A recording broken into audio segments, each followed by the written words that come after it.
Kita lanjutkan diskusi kita pemirsa, saya ke Mas Hadi dulu. Mas Hadi, ini kalau bicara soal penentuan cawapres, apakah memang artinya sekarang terjadi kondisi penentuan calon wakil presiden itu disandera oleh kepentingan koalisi partai politik? Sebenarnya kita melihat memang harus dari sisi koalisi ya. Kalau misalkan PDIP mengambil calon wakil presiden itu dari Nasdem yang diusul oleh Surya Paloh, misalkan kemudian di sisi lain PKB punya calon juga yang mungkin nggak kalah bersaing, bisa jadi misalkan Mahfud MD atau Muhaiminnya sendiri. Nah, bisa saja kalau dia nggak cocok dengan wakil presiden ini, bisa saja koalisinya pindah ke yang lain.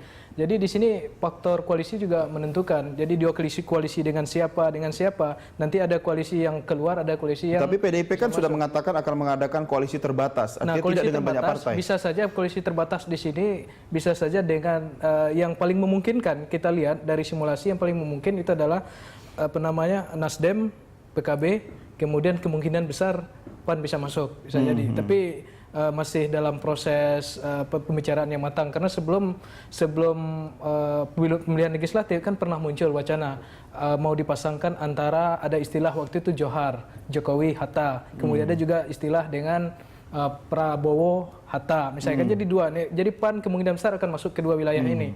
Nah, Prabowo Hatta jadi Prahara dong, Prabowo Hatta Rajasa. Nah, jadi dari sisi koalisi ini juga cukup menentukan dari siapa yang harus. Bukan sandera dong istilahnya. Kalau calonnya karena yang memegang stempel ini kan ketua partai. Calon yang memiliki elektabilitas yang tinggi, ada kemungkinan mereka tersandera oleh itu. Mereka harus berjuang bagaimana mendapat stempel ini. Misalkan Jokowi misalkan sudah oke lah misalkan sama JK. Cuma persoalan nanti JK bagaimanapun meminta harus, kalau ingin mengambil PKB, bagaimana merayu PKB dengan komunitas NU dan sebagainya, harus dapat stempel dari PKB itu sendiri. Kalau misalnya Bu Yuda yang berpasangan dengan Jokowi kemudian JK, bagaimana kira-kira kedua tokoh ini di kacamata Anda? Apakah memang bisa merepresentasikan kepentingan politik perempuan? Begini, kepentingan perempuan itu kan tidak hanya politiknya saja kan, untuk seluruh aspek begitu. Kalau bicara perempuan ini termasuk rumah tangga ya, keluarga ya. Tidak hanya keluarga, seluruh aspek. Jadi semua pelayanan sebetulnya yang dilakukan oleh pemerintah itu kan ujung-ujungnya penerima manfaatnya itu kan perempuan. Tapi kalau kita lihat secara sektoral kan masih banyak yang kedodoran, begitu tantangan ke depan semakin berat. Oleh sebab itu kita melihatnya kalau figur seperti seorang Pak JK itu sudah punya pengalaman. Dan beliau orangnya firm, berani mengambil tindakan, berani solution maker begitu. Solution maker. Jadi kita butuh orang yang seperti itu. Tapi kalau yang pelan-pelan sudah ada masalah masih Ini ngomongin siapa, Bu? Ya ini contoh. Oh, contohnya diambil dari siapa emang? Tuh, lah ya.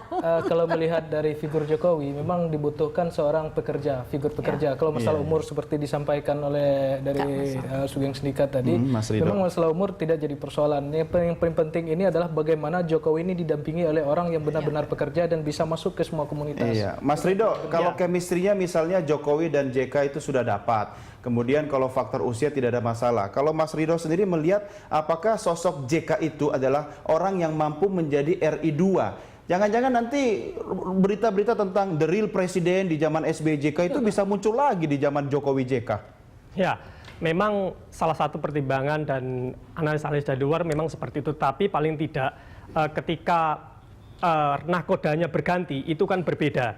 Dulu ketika kelihatan Pak Yusuf Kala sebagai quote unquote real presiden, itu kan beliau menempatkan diri sebagai gas ketika pemimpinnya dirasa hanya menginjak rem saja seperti itu. Nah, ketika nanti Pak Jokowi saya kira bisa menempatkan atau rem atau gas, itu saya kira Pak JK justru akan bisa menempatkan diri. Nanti kalau ngegas terus nggak ada remnya bahaya juga negara, Mas.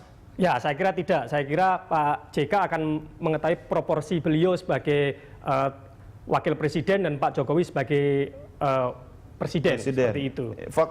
Figur JK juga bisa mewakili kepentingan kalangan pengusaha dengan baik di sini.